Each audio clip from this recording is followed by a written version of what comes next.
Quelqu'un a coupé la tête de cette personne. Pourquoi faire? C'était un mélange de sexe et de brutalité. C'était très violent. Un tueur en série poursuit des jeunes femmes à Los Angeles. Il a dit, tu te souviens de ces deux filles? Je les ai tuées et c'est ton tour. C'était son seigneur et maître. Je ne serais pas étonné que ce soit elle qui ait tiré. Deux suspects inhabituels s'adonnent à un jeu pervers où ils mêlent sexe et meurtre. J'ai analysé toutes les preuves. Ça me fend le cœur de savoir que je ne connaîtrai jamais la vérité. Pour Vanity Fair, le journaliste Mark McNamara a mené l'enquête. Son récit a été publié dans les pages du magazine sous le titre « Meurtre à Los Angeles ». Le voici en images.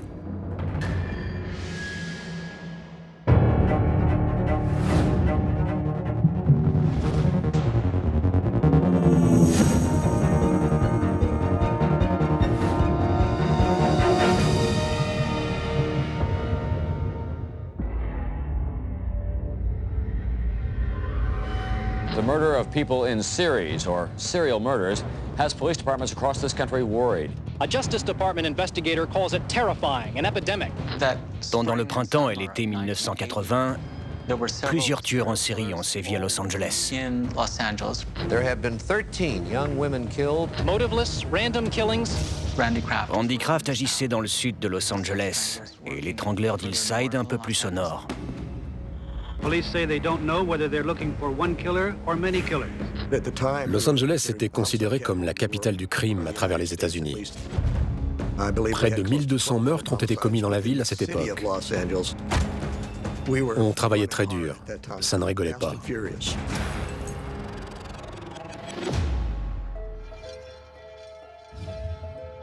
En juin 1980, Cindy Chandler, 15 ans, et Gina Marano, 16 ans, habitent dans une banlieue du comté d'Orange et fuguent ensemble. Elles se rendent à Los Angeles, attirées par le glamour et le faste de la ville, sans se rendre compte qu'il est devenu extrêmement dangereux de s'y aventurer. Cindy et Gina étaient issues de la classe moyenne et vivaient près de la plage. C'étaient deux jolies jeunes filles, bien élevées et qui savaient faire la distinction entre le bien et le mal. Elles ont fait du stop, ce qui est souvent dangereux pour des jeunes femmes. Elles étaient jeunes et insouciantes.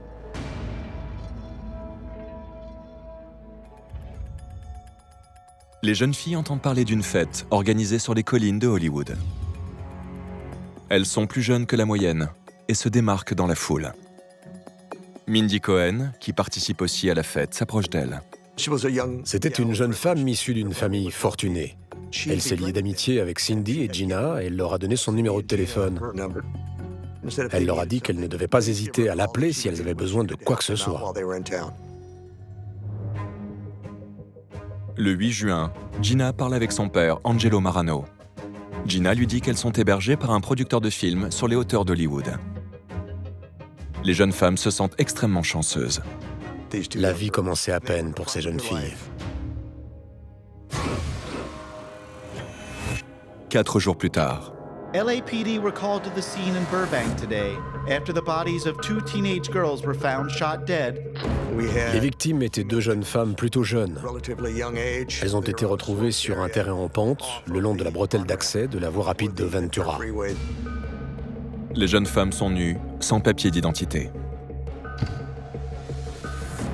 C'est seulement quand le père de Gina Marano voit les informations et appelle la police de Los Angeles que les autorités parviennent à déterminer que les deux victimes sont Cindy Chandler et Gina Marano. Elles ont été vues pour la dernière fois sur le Sunset Strip. Elles avaient subi des agressions sexuelles. Leurs vêtements étaient déchirés.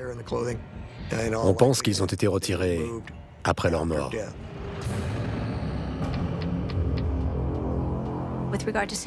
Cynthia Chandler présentait des traces de sperme dans la bouche et autour du vagin. On lui a tiré une balle dans la tête et une dans le cœur, alors que Gina Marano a reçu 2 balles dans la tête. Les balles ont été prélevées par le légiste pendant les autopsies. Nos experts en balistique ont déterminé qu'elles provenaient d'une arme semi-automatique de calibre 25 de la marque Raven. En découvrant ces victimes, on a eu peur que ce soit le début d'une nouvelle série de meurtres. The police department has issued warnings to young women not to hitchhike or walk alone, especially at night. There's all kinds of speculation here that you could look at whether or not it's a copycat murder.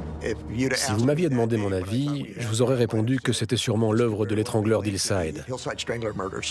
On ne savait rien à ce moment-là.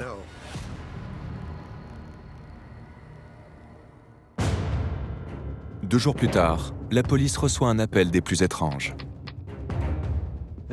Une femme les a appelés et leur a fourni de nombreux renseignements à propos des meurtres. He said that he hit 2 teenage girls. You can verify this or not, because the papers do not say this. He tells me that he fired 4 shots. Cette personne nous a donné des informations que nous n'avions pas. But I'm the only damn person in the world that knows. I know the killer. I may be the next one on his list. La femme refuse de donner le nom de l'homme qu'elle pense coupable du meurtre de Gina et Cindy et ne décline pas son identité. La police essaie de tracer son appel mais n'y parvient pas.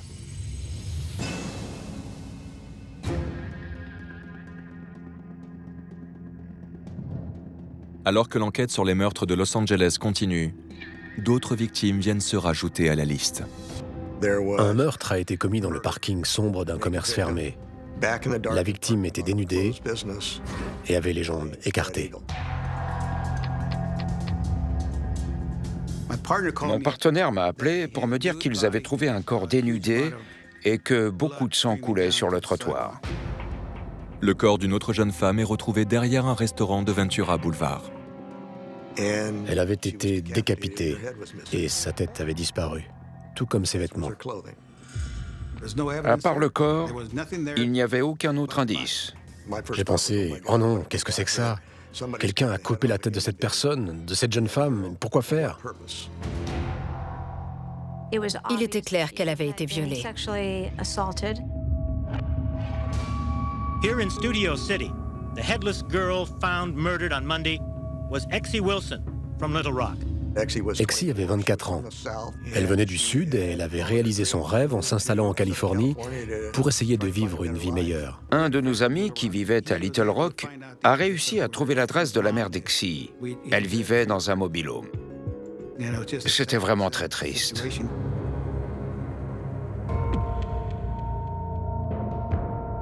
On a vu beaucoup de meurtres dans notre carrière, mais celui-là était particulièrement affreux.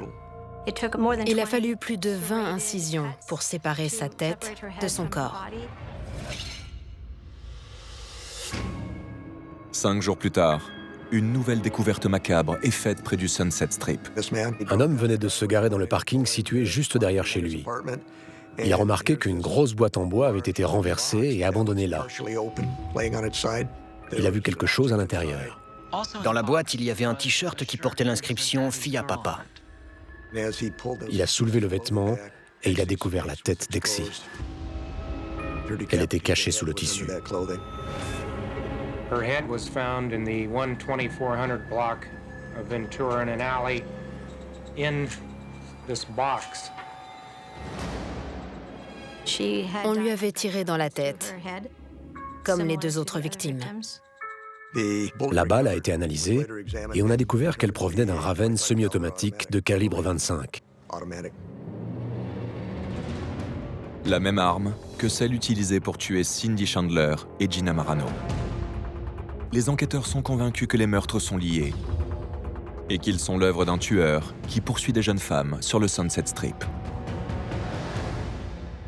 Police are still looking for more information. If you have anything on the killing of Exie Wilson or on the 2 teenagers from Huntington Beach who were also murdered, please call the Los Angeles Police Department Homicide Division. La police reçoit des milliers d'appels. Mais le 11 août, un appel en particulier retient leur attention. C'est la même femme qui prétendait connaître le tueur du Sunset Strip. Cette fois-ci, elle se présente. Il s'agit de Carol Bundy, une infirmière de 40 ans qui vit dans la vallée de San Fernando. Carol est une femme petite et rondelette qui porte d'épaisses lunettes. Ce qui frappe le plus chez elle, c'est sa petite voix d'adolescente. Mark McNamara, journaliste pour Vanity Fair, a passé plus de 20 heures à interroger Carol Bundy. Elle m'a raconté tout un tas d'histoires et c'était très difficile de faire la part entre le vrai et le faux. Toujours est-il que le récit qu'elle a fait de son enfance était particulièrement horrible. Sa mère et son père avaient abusé d'elle par le passé, et ils étaient tous les deux alcooliques. La mère de Carol Bundy est morte alors qu'elle n'était qu'une enfant, et son père la violait.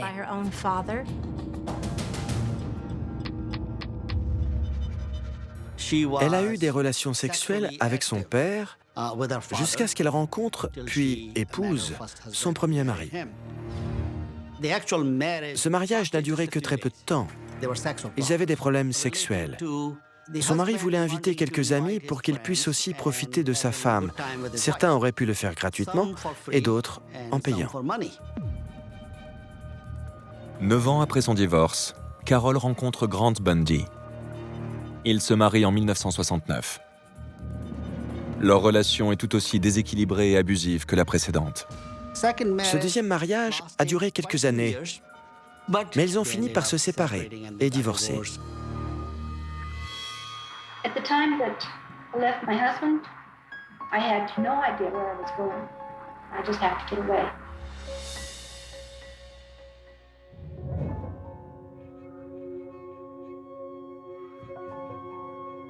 Carol Bundy emménage dans un appartement modeste, juste au-dessus de celui du concierge, Jack Murray. Jack Murray était australien. Il avait émigré aux États-Unis, puis trouvé une épouse.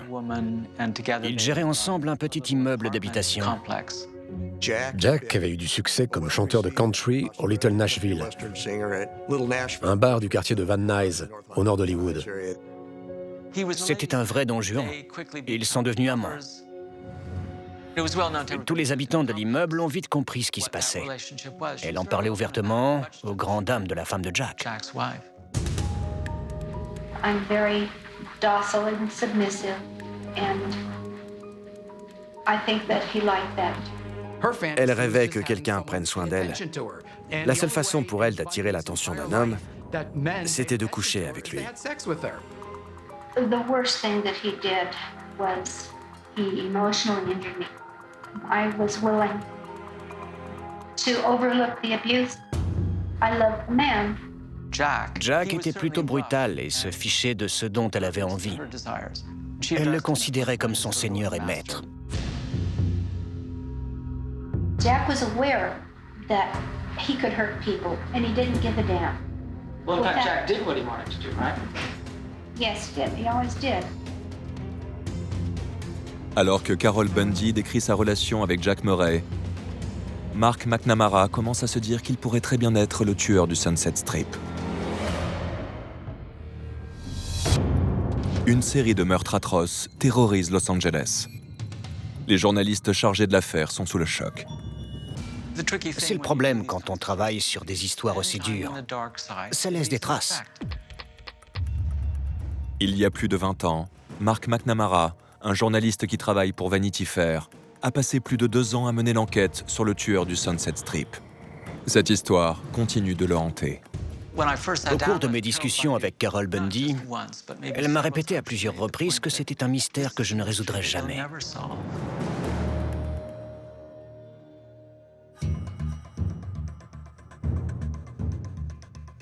Police reported the killing of the girls may be connected. Police emergency 359, can I help you? So the investigation continues, with detectives apparently still working on the premise the girls were killed by one man and one weapon. Alors que McNamara se penche sur les dossiers de l'affaire, il vérifie les appels que Carol Bundy a passés à la police en leur disant qu'elle avait des informations sur le tueur du Sunset Strip. McNamara se demande si Jack Murray, l'amant violent de Bundy, est lié au meurtre. Il réclamait sans cesse de l'argent à Carol. Il a fini par lui dire que sa femme avait un cancer. Jack dit avoir besoin d'argent pour la chimiothérapie de sa femme. Carol espère qu'il la quittera quand son cancer sera en rémission. Elle lui prête donc plus de $10 000 pour financer le traitement. Il n'a pas utilisé l'argent pour soigner sa femme, qui n'était pas malade du cancer. Il s'est acheté une camionnette. He told people that he liked me. The reality of it is that he used me. Le cœur brisé, Carol déménage pour s'éloigner de l'immeuble et de Jack Murray. Elle est de nouveau célibataire, mais ça ne va pas durer.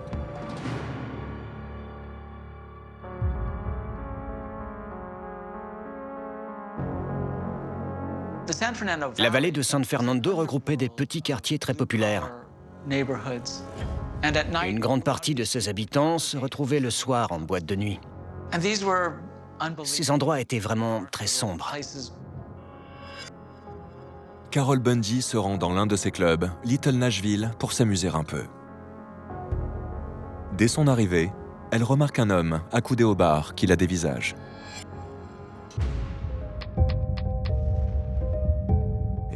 Il se considérait comme l'archétype parfait du dragueur invétéré. Il était très sympa, très intelligent. Il vous regardait dans les yeux. Ce jeune homme charmant de 32 ans s'appelle Douglas Clark. Sa famille était dans la marine. Ils ont voyagé à travers le monde. Il s'entendait très bien avec ses parents et les respectait beaucoup, surtout son père. Douglas Clark s'enrôle dans l'armée de l'air. À la fin de son contrat, il s'installe à Los Angeles et trouve un emploi d'ingénieur. Doug travaillait pour une grosse entreprise qui fabriquait des crèmes hydratantes. Il était chargé de l'entretien des chaudières.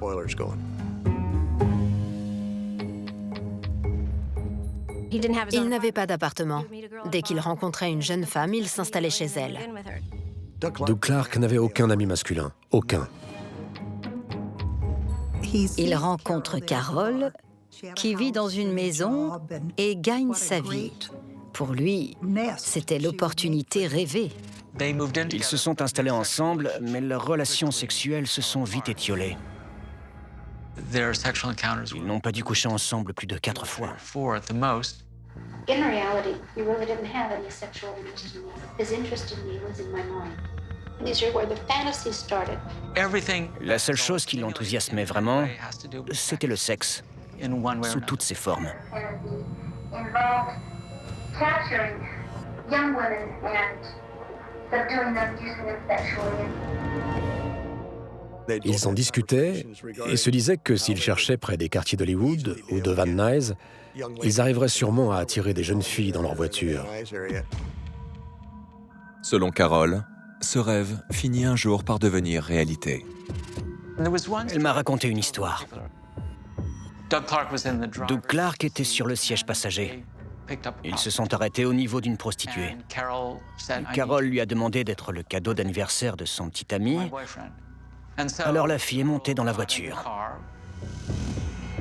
I was in the back seat while she was performing fellatio on him. And he shot her. Les tueurs imaginent pendant des années et des années ce que l'on doit ressentir au moment où l'on tient littéralement la vie de quelqu'un entre ses mains. And it wasn't until I was up to my nose in dead bodies that I realized that it was not a fantasy situation. Pendant ses déclarations à la police, elle répétait à qui voulait l'entendre qu'elle n'avait connaissance que de ce dont Doug lui avait parlé. Lors de son second appel à la police, Carol affirme que c'est Douglas Clark qui a tué Gina Marano, Cindy Chandler et Exie Wilson. Elle décrit aussi une autre victime inconnue de la police.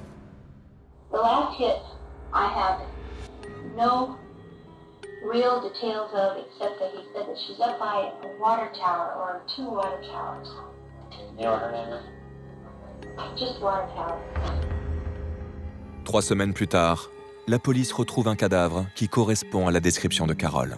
Je me suis rendu sur place. C'était un coin désertique proche de la forêt nationale d'Angeles. Elle était visiblement morte d'une balle dans la tête. Heureusement pour nous, son corps était plutôt bien préservé et on a retrouvé la balle pendant l'autopsie. Elle provenait du même Raven semi-automatique que celui des autres victimes. He said that when he blew her away, that he really enjoyed doing that. At Where is it going to stop? Eventually, he's going to screw up. How many young ladies between now and that time will die? You can help us on his case. I gave you your basics. Now you know where to start. Les inspecteurs commencent à croire que Carol Bundy est bien plus qu'un simple témoin des meurtres de Los Angeles. Elle décrivait les odeurs, les sons, les environs, comme si elle avait été sur place. Carol est-elle plus impliquée qu'elle ne le laisse entendre? But I'm just a flaky little housewife who happened to fall under the influence of a very dominant personality that just got out of my control. On ne savait pas à quel point elle était impliquée. Mais on avançait. Carol Bundy appelle la police de Los Angeles et déclare qu'elle connaît le tueur du Sunset Strip. Puis, elle leur en dit plus. Beaucoup plus. 2 jours plus tôt, la police a découvert la victime d'un autre meurtre atroce. C'était un corps décapité, de sexe masculin. Au premier abord, ça ressemblait à une agression à caractère sexuel. La victime présentait des coups de couteau au niveau du scrotum, du pénis et de l'anus. Le corps était dans la camionnette depuis 1 semaine quand les voisins se sont plaints de l'odeur. Quelqu'un a fini par ouvrir les portes du véhicule. Le seul point commun avec les meurtres du Sunset Strip, c'était la décapitation. Sur le moment, on a pensé qu'il n'y avait sûrement pas de lien. Carol Bundy appelle la police pour leur dire que l'homme avec qui elle vit, Douglas Clark, est le tueur du Sunset Strip. Elle surprend les enquêteurs en leur racontant une histoire à propos de son ancien amant, Jack Murray. C'est son corps décapité qui a été retrouvé 2 jours plus tôt dans une camionnette. One way or another, Jack was going to get it. Jack had very few real friends, and an awful lot of them do. I don't know the real story on it, truthfully. Le soir où Jack a été assassiné, il était au Little Nashville. Carol est allée à sa rencontre et lui a demandé de la suivre dehors pour qu'il puisse parler. Elle lui a dit ce que Doug faisait ces derniers temps. I was convinced that Douglas was going to kill me that night. I ran to him and asked him to hide me for the night. He wouldn't. Things did not go as they should have. Elle lui a fait une fellation, puis elle l'a forcé à se mettre à 4 pattes, elle a sorti le ravenne et elle l'a abattu d'une balle à l'arrière de la tête. Ensuite, elle a découpé son cadavre.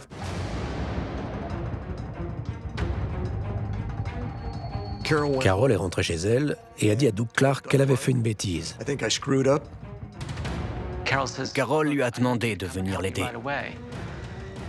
Il est monté dans la voiture et il s'est rendu compte qu'il y avait la tête de la victime sur le siège passager. Il était complètement atterré. Il lui a dit qu'il devait s'en débarrasser. Ils l'ont jeté dans une benne ou une poubelle. On a fouillé le quartier, mais on n'a jamais retrouvé ce crâne. Alors que Carol Bundy est au téléphone et avoue le meurtre de Jack Murray, la police encercle son appartement. On sentait qu'elle était soulagée, qu'elle était contente de pouvoir en parler. Elle savait que Clark était capable de tuer n'importe qui, elle y compris. Carol Bundy est arrêtée et accusée de meurtre avec préméditation. La police lui fait remarquer que le tueur du Sunset Strip a décapité l'une de ses victimes, tout comme elle. Carol répond qu'elle sait comment Douglas Clark a tué Exie Wilson. And he picked up Exie, took her onto a parking lot, did her in, set her to her head, dumped her over by Sizzler, and had her head in the back of the car. He was extremely nervous about driving around town with that damn head in the box. We stopped in the burger place and had a hamburger with Exie sitting in the back seat in her little box. Pendant son interrogatoire, elle nous a dit qu'ils avaient pris la tête, qu'ils avaient nettoyé le sang sur le cou et le visage, et qu'ils l'avaient mise au congélateur. Where I had my fun with it was with the makeup. I I was thinking of her like a big Barbie doll. Sure. So we went into all these dance classes, and I was thinking of her face. Then he wasn't happy because she was still at Frozen. Elle m'a dit, « Avez-vous déjà essayé de mettre du rouge à lèvres sur une tête congelée? C'est l'enfer. » Tout ce que j'ai pu dire, c'est « Vous plaisantez ?» À la fin de l'interrogatoire de Carol Bundy, deux choses sont claires. Tout d'abord, elle a tué Jack Murray. He didn't do Jack. I did Jack. So hang him on his own stuff. Don't hang him on mine. Carol Bundy est catégorique. Douglas Clark a tué au moins 6 femmes pendant l'été 1980. La police arrête Clark sur le champ. On avait posté les officiers près de son lieu de travail, pour être sûr qu'il ne s'enfuit pas. On lui a dit qu'il était en état d'arrestation et on lui a lu ses droits. Je visualise toujours Doug avec un air hébété. On aurait dit un animal en cage. Il n'avait pas de véritable personnalité et il n'avait absolument aucun sens moral. J'en ai passé des menottes au cours de ma carrière, mais les passer à cet homme-là, ça m'a vraiment marqué. Il était persuadé d'être la personne la plus intelligente de la pièce. Il pensait pouvoir se sortir de n'importe quelle situation en discutant. Pendant son interrogatoire, Douglas Clark a dit à la police qu'il y avait beaucoup de choses qu'il ne voulait pas partager et qu'il ne voulait pas qu'il sache. Les enquêteurs ne s'attendaient pas à entendre un récit aussi funeste et choquant.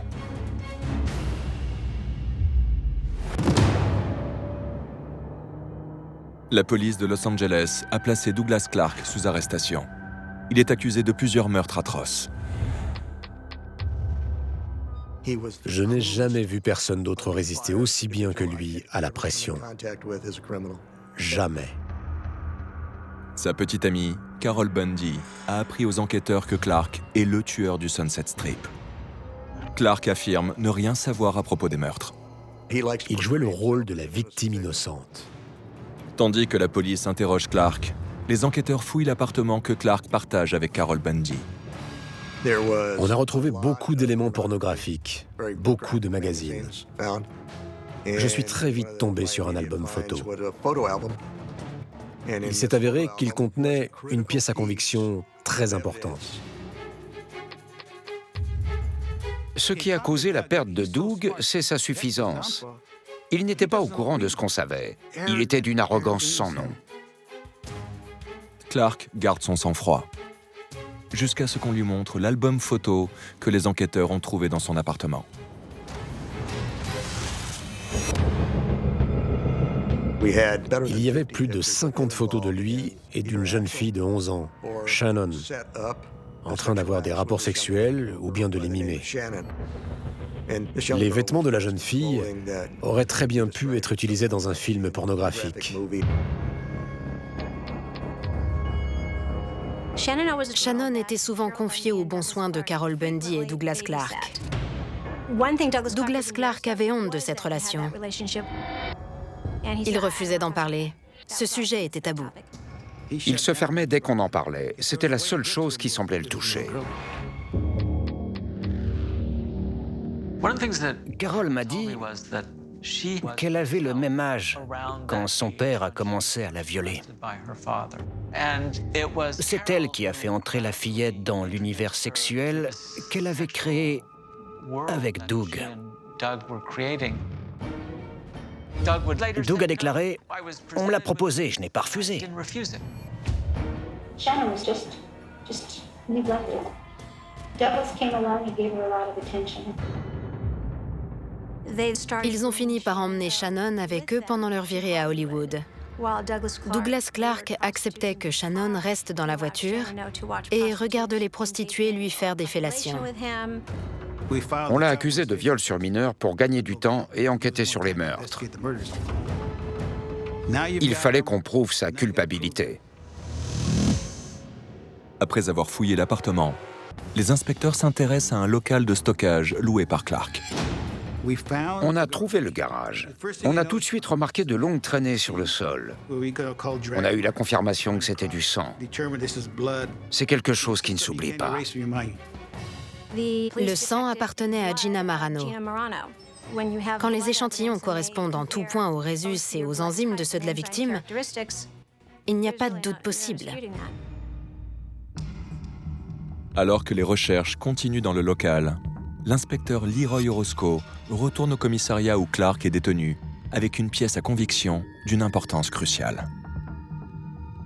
On m'a appris qu'ils avaient découvert des empreintes de chaussures très nettes sur le sol en béton. Douglas est là, menotté à une chaise, et il croise les jambes. Il porte des bottes de moto. Les semelles représentaient le même motif que les empreintes prélevées. On lui a demandé d'enlever ses bottes. On pouvait voir dans son regard qu'il était en train de se dire « Oups ». Les analyses confirment que les empreintes ensanglantées du local ont bien été faites par ces bottes. Les enquêteurs peuvent maintenant confirmer qu'il y a un lien entre Clark, Cindy Chandler et Gina Marano, mais il leur en faut plus pour pouvoir l'accuser des meurtres. La police fouille la voiture dans laquelle Douglas Clark aurait exécuté ses victimes. On a retrouvé des balles dans la porte et dans les sièges de la voiture, ainsi que du sang ayant appartenu aux victimes. Il n'a pas fallu longtemps à nos experts en balistique pour déterminer qu'elle provenait d'un semi-automatique de calibre 25. Toutes les victimes ont été tuées avec un pistolet Raven de calibre 25. Quand les policiers ont dit à Clark qu'il voulait voir son arme, au lieu de répondre « je ne l'ai pas », il a dit « ça ne m'étonne pas ». Clark refuse de répondre aux questions relatives aux preuves trouvées par la police ou au pistolet qu'il aurait utilisé pour tuer les victimes. Je ne pense pas qu'il se serait débarrassé du pistolet. C'est ce qui lui permettait de revivre ses crimes encore et encore.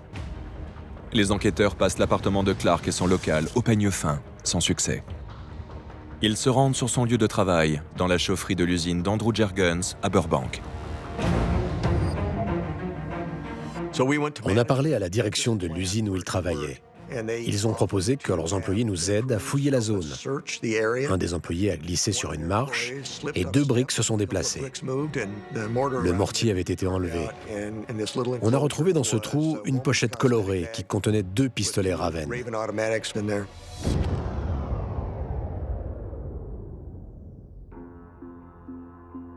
Clark continue d'affirmer qu'il n'a tué personne. On a regardé ce qu'il avait dans son portefeuille. Ils ont trouvé le numéro de Mindy Cohen. Mindy Cohen est l'une des dernières personnes à avoir vu vivante Cindy Chandler, 16 ans, et Gina Marano, 15 ans. La police contacte alors Mindy. Elle se souvient avoir reçu un appel téléphonique des plus étranges 6 semaines après avoir vu Cindy et Gina pour la dernière fois. Elle a dit que quelqu'un l'avait appelée en se faisant passer pour un policier. Il lui a posé des questions sur les 2 adolescentes qui avaient été assassinées. Il a dit « Tu te souviens de ces 2 filles ? Je les ai tuées. Et c'est ton tour. »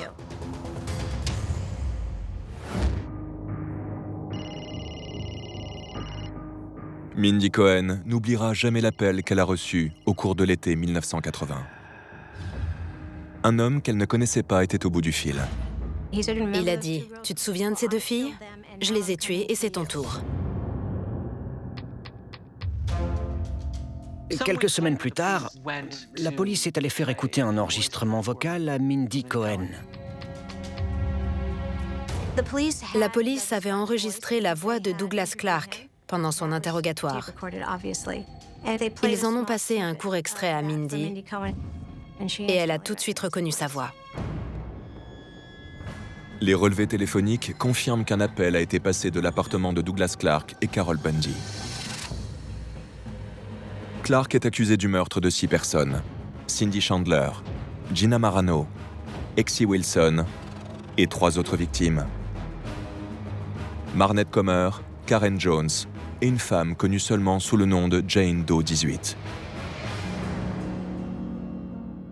Clark assure qu'il n'a jamais menacé Mindy Cohen, et qu'il n'a jamais tué personne.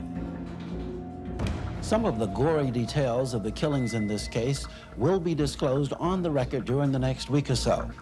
Carol Bundy devait témoigner contre Douglas Clark. Robert Jorgensen, le procureur, a eu une idée de génie et l'a placé sous immunité restreinte, ce qui lui permettait de pouvoir dire la vérité. Cette femme avait un besoin criant d'attention. Et la voilà qui se retrouve sur le devant de la scène, face à un public pendu à ses lèvres. Elle a vraiment donné vie à son histoire. Tout le monde était fasciné par son récit. Ce n'était pas forcément nécessaire pour obtenir une condamnation, mais ça a beaucoup marqué le jury. Le jury l'a jugée coupable. Et ce, pour 6 meurtres avec préméditation. Clark let it be known that since he was found guilty, he preferred death. Late this morning, he got his wish. Defendant Douglas Daniel Clark shall have imposed upon him a sentence of death. Douglas Clark est envoyé à la prison de San Quentin dans l'attente de son exécution. Le procès de Carol Bundy pour le meurtre de Jack Murray est prévu 3 mois plus tard. Le jour du procès, Carol Bundy a décidé de plaider coupable pour obtenir l'emprisonnement à perpétuité. Ce qui est le plus étonnant dans cette histoire, c'est que même après leur condamnation, ils sont restés très proches et se sont envoyés de nombreuses lettres. Doug est dans le couloir de la mort à cause de cette femme, mais ça ne le dérange pas de continuer à discuter avec elle. En 1992, Clark fait appel de la décision de justice auprès de la Cour suprême de Californie. Sa condamnation est maintenue. Il est obsédé par cette affaire. Je l'ai vu récemment et son désir de se faire innocenter est toujours aussi intense qu'au moment de sa condamnation. Mark McNamara s'interroge toujours sur la participation de Carol Bundy au meurtre de Los Angeles. A-t-elle joué un plus grand rôle qu'elle ne veut le faire croire? Était-elle un témoin impuissant ou bien un bourreau? L'une des pires choses qu'elle ait dites, c'est qu'elle trouvait que tuer des gens était vraiment marrant. I don't know if you guys have ever in your entire life shot anybody, but it's really fun to do. Est-ce que Carol Bundy a appuyé sur la gâchette? Elle a décapité quelqu'un. Je ne serais pas étonné que ce soit elle qui ait tiré. La plupart du temps, un tueur en série agit en solitaire. Dans ce cas, Bundy était son assistante. Elle aussi avait ses raisons. Elle voulait montrer à Clark qu'il partageait un vrai lien. J'ai étudié les faits sous tous les angles. Je ne sais pas si elle a appuyé sur la gâchette, mais je pense qu'elle était présente à chaque fois. J'en suis même certain. Mark McNamara veut savoir si Carol Bundy lui dit la vérité et lui demande de prouver ce qu'elle avance. Would you be willing to have that on a life? Certainly. But let me ask you a question. When these lie detectors tested them, are you still going to believe that I'm openly lying, or will you accept that I'm telling the truth? Carol Bundy est morte en 2003 d'une crise cardiaque. Elle n'a jamais été soumise au détecteur de mensonges. À la mort de Carol, je me suis rendu compte une fois de plus que je ne saurai jamais la vérité. Cette affaire est très compliquée parce qu'il est impossible de croire ce que racontent Clark ou Bundy. Ce sont des menteurs pathologiques.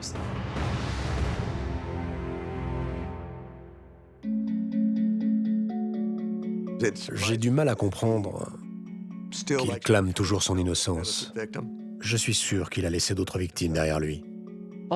Après toutes ces années, ces jeunes femmes assassinées ont disparu des mémoires. Elles se sont installées à Los Angeles, comme beaucoup d'autres, et voilà ce qui leur est arrivé. Aujourd'hui, on ne parle plus que des tueurs. Son ego surdimensionné l'empêche de dire Vous ne m'avez même pas accusé des 10 ou 15 autres meurtres que j'ai commis. Alors, je vais vous en parler. Allez, assume un peu tes actes pour que les familles puissent faire leur deuil. Donne-nous des noms. Hélas, ça n'arrivera pas.